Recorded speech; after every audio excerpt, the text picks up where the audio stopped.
सोना चिड़िया के दो बच्चे थे, बेटी कुहू और बेटा टीटू। दोनों अभी छोटे थे और सही तरह से उड़ना नहीं आता था। सोना चिड़िया जब भी बाहर जाती तो अपने बच्चों को एक ताकीद करके जाती। कुहू बेटा, आप थोड़ी बड़ी हो और टीटू आपसे छोटा है। आप दोनों घर का दरवाजा लॉक कर लिया करो और बाहर ना निकला करो। घर में ही बैठा रहा करो।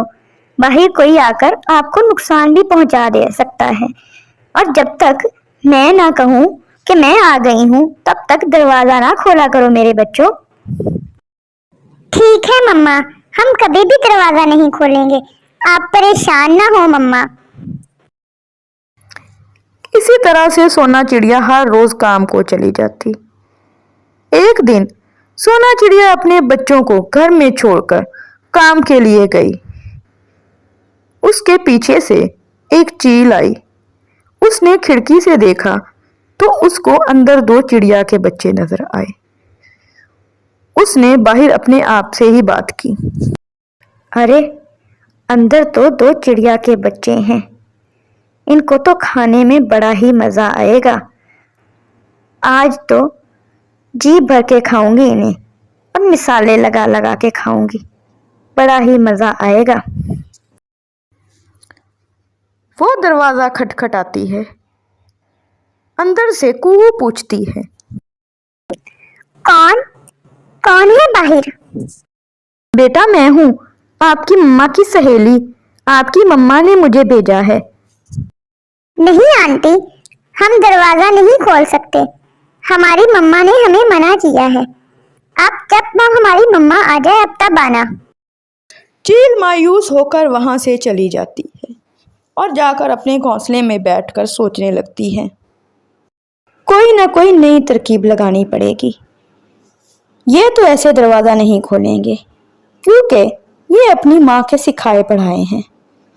मुझे जाकर कालू कौवे से बात करनी चाहिए, वो उनके पड़ोस में ही रहता है। वही अब मुझे कोई जुगाड़ लगा के देगा कि इन बच्चों को मैं कैसे खाऊं। वो उड़कर कालू कौवे के पास जाती है। उसका घोंसला सोना चिड़िया के घर के साथ ही था। वो जाकर उससे कहती है, कालू, ये सोना चिड़िया के बच्चे देखकर तो मेरे मुंह में पानी ही आ जाता है। दिल करता है इन्हें फौरन ही खा जाऊं, लेकिन पता नहीं इनकी माँ इन्हें क्या पट्टी पढ़ा कर जाती है।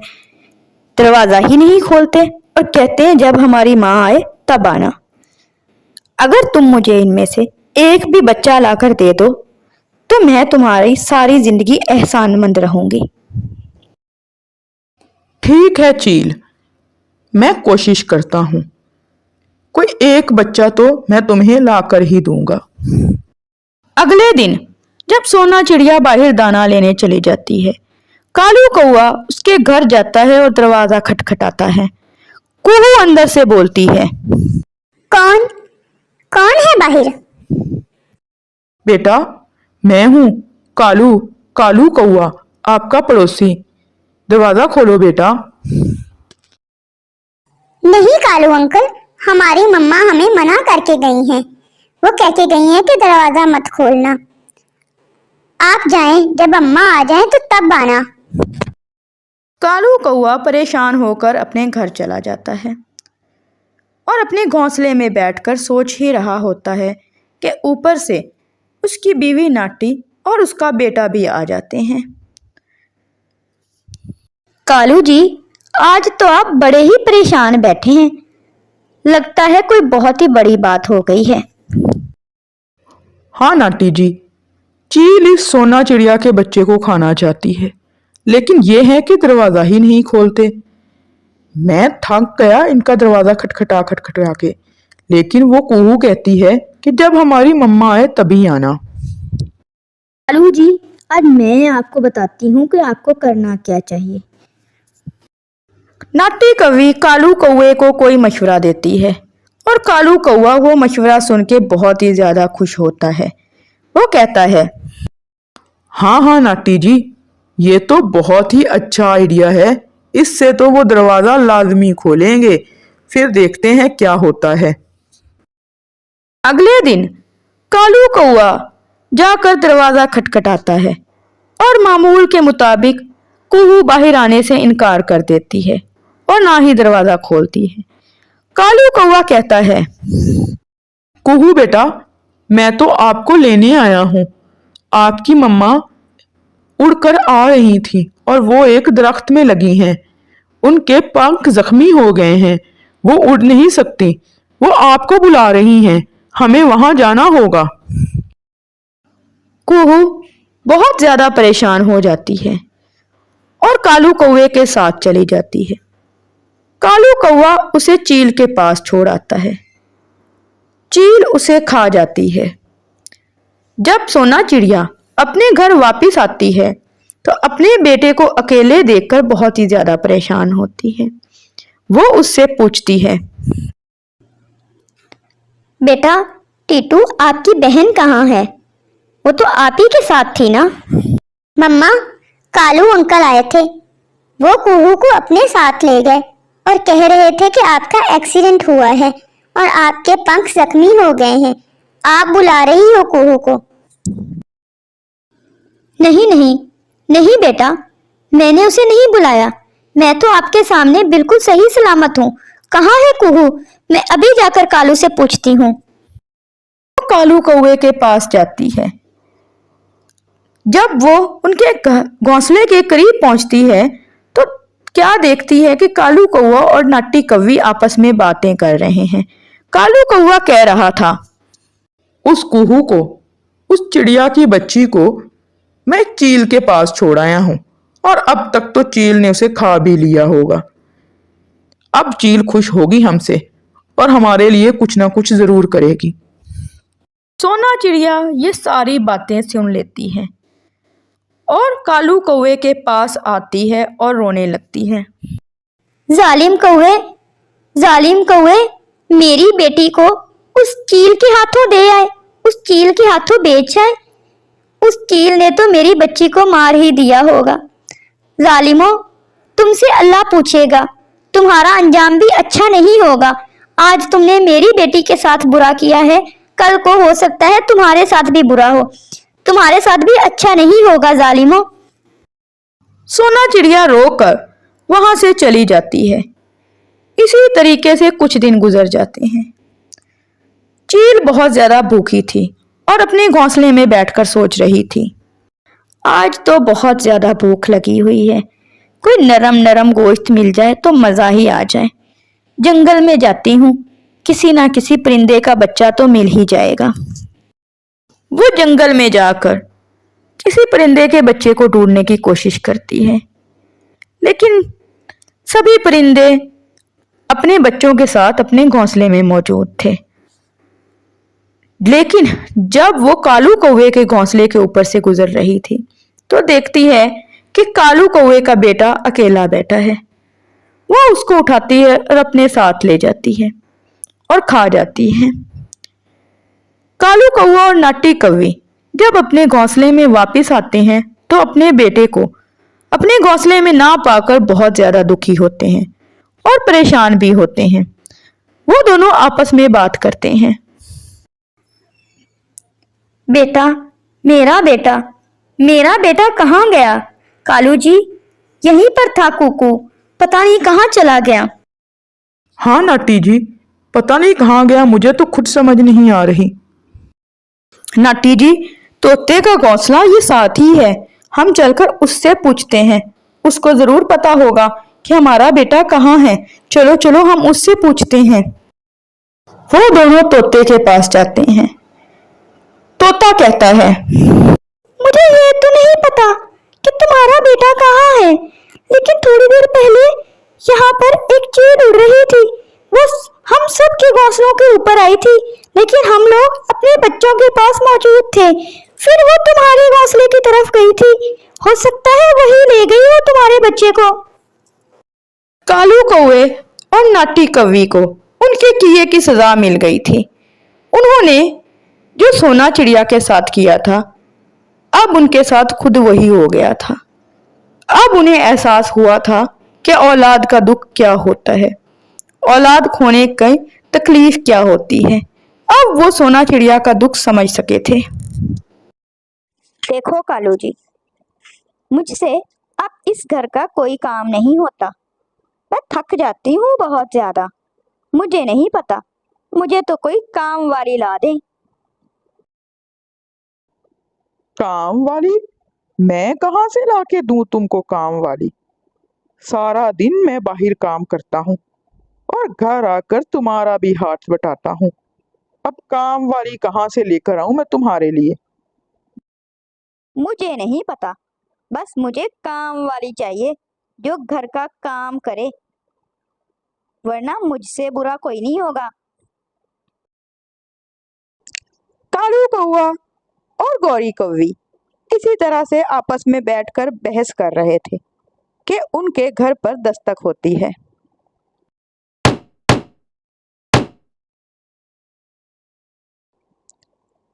बाहर जाकर जब कालू कौआ देखता है तो एक कौवी होती है। वो पूछती है, क्या ये मेरे चाचा जी का घर है? मैं मुन्नी साथ वाले जंगल से आई हूँ। मुन्नी, मेरी भतीजी, कैसी हो तुम मेरी बेटी? आओ, घर के अंदर आओ। आओ मेरे साथ। कालू कौआ मुन्नी कौवी को अपने घर लेकर चला जाता है और जाकर गौरी कौवी से कहता है, गौरी, गौरी, ये मेरी भतीजी है। इसका नाम मुन्नी है। साथ वाले जंगल से आई है। पहले इससे पूछो तो सही कालू, ये क्यों आई है यहाँ पे? क्या काम है इसको हमसे? चाचा जी, पिछले दिनों जब बहुत ज्यादा तूफान आया था, मेरे माँ और पापा दोनों मुझे छोड़ के चले गए। वो अब इस दुनिया में नहीं है।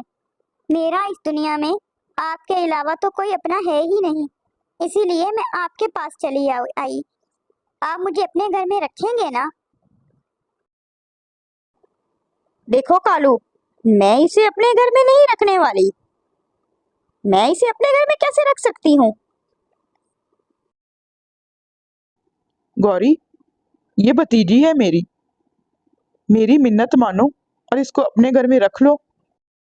चाची जी, आप जो काम कहेंगी मैं करूंगी। आपका सब कहना मानूंगी। आप मुझे अपने घर में रख लें, आपकी बड़ी मेहरबानी होगी। चलो ठीक है, आज के बाद से इस घर के सारे काम तुम ही किया करोगी। समझ में आई ना मेरी बात? ठीक है चाची जी, मैं इस घर के सारे काम करूंगी। आप जो कहेंगी मैं वैसे ही करूंगी। वो छोटी बच्ची घर का सारा काम करती और गौरी कौवी सारा सारा दिन बैठकर आराम करती और घर का सारा काम उससे करवाती थी।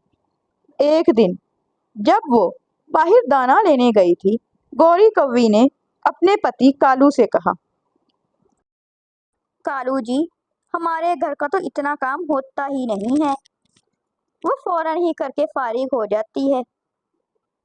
ये करीब ही मेरी सहेली रहती है। वो मुझसे कह रही थी कि उसे किसी काम वाली की जरूरत है। मैं सोच रही हूँ कि इसे उसके घर पे रखवा देती हूँ काम पे।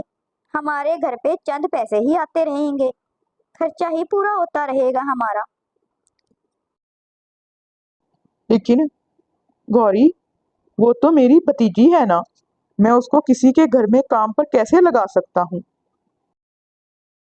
कालू जी, कैसी बातें कर रहे हैं?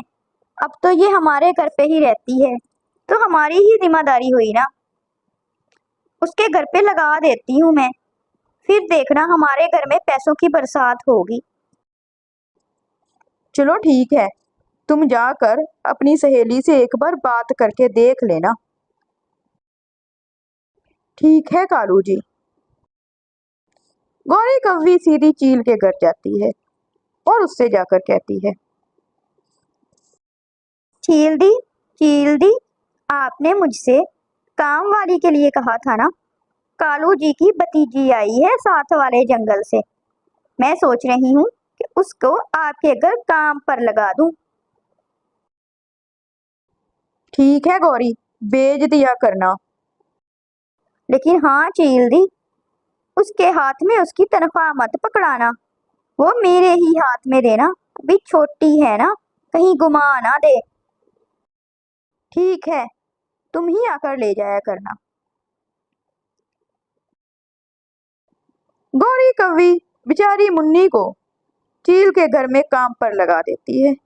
वो सारा सारा दिन चील के घर काम करती और शाम को जब घर आती तो घर का भी सारा काम उसे ही करना पड़ता।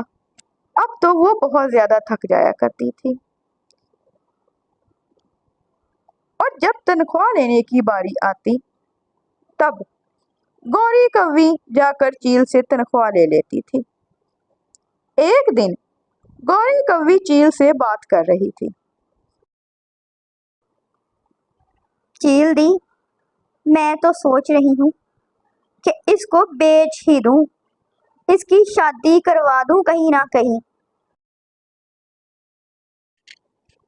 गौरी, मेरी नजर में एक अमीर कौवा है, वो बूढ़ा है, लेकिन वो तुम्हें पैसे बहुत देगा इसके बदले। उसी से शादी करवा दो इसकी, तुम्हारी जान भी छूट जाएगी और तुम्हें पैसे भी मिल जाएंगे। हाँ चील दी, कह तो आप बिल्कुल ठीक रही हैं, मैं ऐसे ही करती हूँ, इसको उस कौवे के साथ ब्याह देती हूँ। गौरी कौवी घर जाकर कालू कौवे से बात करती है। कालू जी, मैंने आपकी भतीजी के लिए एक बड़ा ही अच्छा रिश्ता देखा है। क्या गौरी, तुम सच कह रही हो?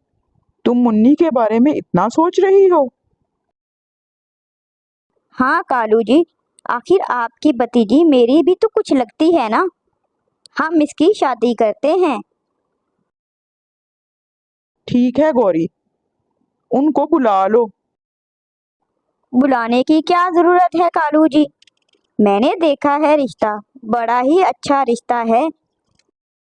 चील दी ने बताया है मुझे वो रिश्ता, बड़ा ही अच्छा रिश्ता है वो, बस हम शादी की तैयारी करते हैं।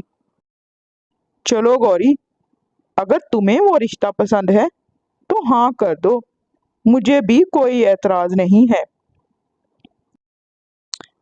बेचारी मुन्नी सब कुछ जानती थी लेकिन कुछ नहीं कर पा रही थी। अभी वो उसकी शादी की तैयारी ही कर रहे थे कि उनके घर पर कबूतर आता है। ये कालू कौवे का घर है? हाँ हाँ, मैं हूँ कालू कौवा, मैं हूँ कालू कौवा। कालू कौवा, तुम्हारे भाई और भाभी पिछले दिनों मरे थे। हाँ हाँ, मरे थे, मुझे पता है। क्या उनकी बेटी तुम्हारे घर पे रह रही है? हाँ हाँ, मेरी भतीजी मुन्नी मेरे घर पे रहती है। क्या काम है तुम्हें उससे? उसको बुलवाओ, मुझे उससे बड़ी ही जरूरी बात करनी है। कालू कौवा मुन्नी को बुलाता है। मुन्नी बाहर आती है। कबूतर मुन्नी से कहता है, बेटी मुन्नी, तुम्हारे माँ बाप ने मुझे कर्जा दिया था, अब मैं वो कर्जा लौटाने आया हूँ। ये लो, ये हैं उस कर्जे के पैसे, ये तुम्हारी अमानत थी मेरे पास, इसलिए मैं तुम्हें लौटाने आया हूँ। कबूतर अंकल, ये लोग मुझे बेचने लगे हैं, मैं इनको इस घर में अपना समझ के आई थी, लेकिन ये मेरे अपने नहीं हैं। आप मुझे अपने साथ ले जाएं, मैं आपके साथ रह लूंगी। कबूतर को सारी बात समझ आ जाती है। कबूतर मुन्नी को अपने साथ लेता है और उस जंगल से चला जाता है और कालू कौवा और गौरी कौवी पीछे रह जाते हैं।